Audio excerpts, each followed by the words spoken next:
একটা কথা আপনাদের কাছে লাইভে বলার জন্য আমি এসেছি এই কারণে। তো ভাই আপনারা জানেন এই যে আমাদের পশ্চিম বাংলায়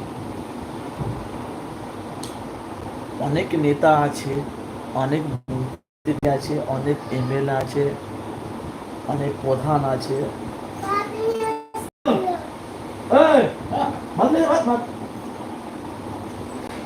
দেখি দেখ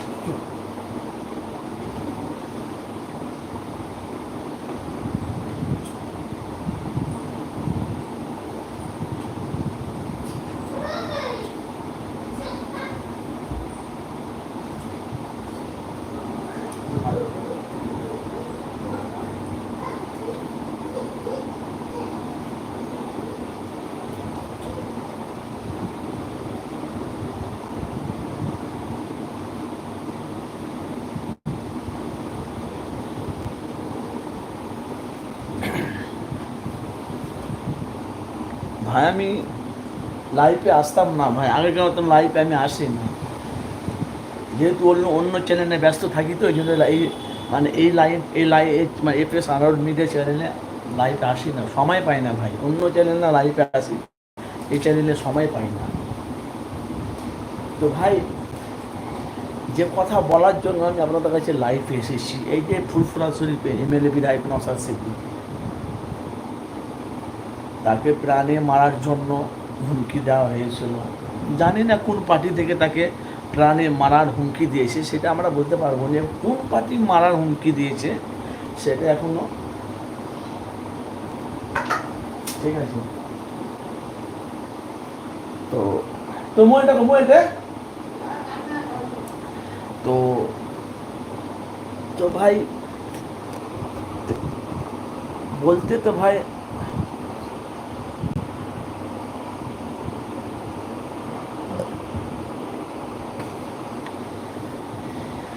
এখন লাইফে আসতে দেরি হচ্ছে না ফলোয়ার।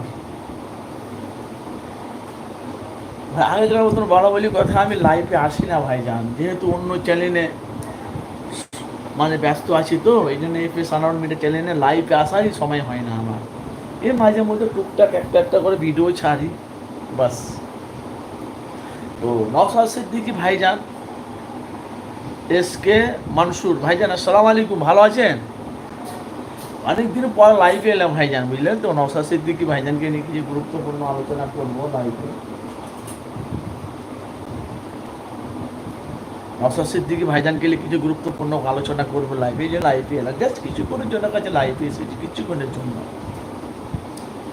তো আপনারা জানেন পশ্চিমবাংলার আনাচে কানাচে যেখানে মার্ডার হচ্ছে, ধর্ষণ হচ্ছে, খুন হচ্ছে, যখনই কিছু হচ্ছে না হচ্ছে, দেখবেন ওই সাথে কিন্তু নওশাদ সিদ্দিকী যে উপস্থিত হচ্ছে। আগে নওশাদ সিদ্দিকী প্রতিবাদ প্রতিবাদ করছে, উনি যাচ্ছে প্রতিবাদ করছে। তো উনি ভাই সত্যি ভাই ফুরফুরা শরীফে মানুষ ওনাকে ভোট দেয় না দেয় সেটা আলাদা ব্যাপার, সেটা তার পার্সোনাল ব্যাপার। কিন্তু ভাই নওশাদ সিদ্দিকী এমন একজন ব্যক্তি, দেখতে পাচ্ছি তো আজকে যে বৃষ্টি হয়েছে, তো আজকে লাগাতার 3 দিন ধরে বৃষ্টি হচ্ছে। আজকেও কলকাতার বুকে আইএসএফের বিশাল বড় মিছিল।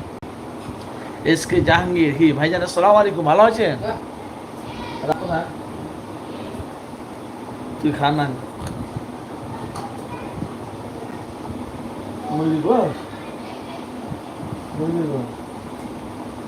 তো যাই হোক।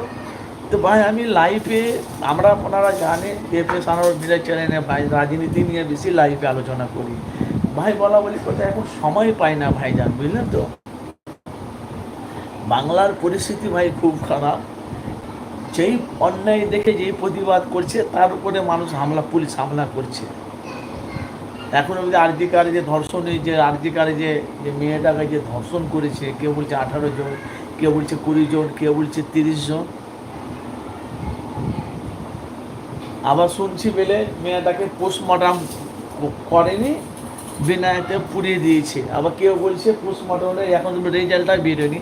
মানে কার কোনটা কথা, কোনটা সত্য বলা ভাই খুব মুশকিল।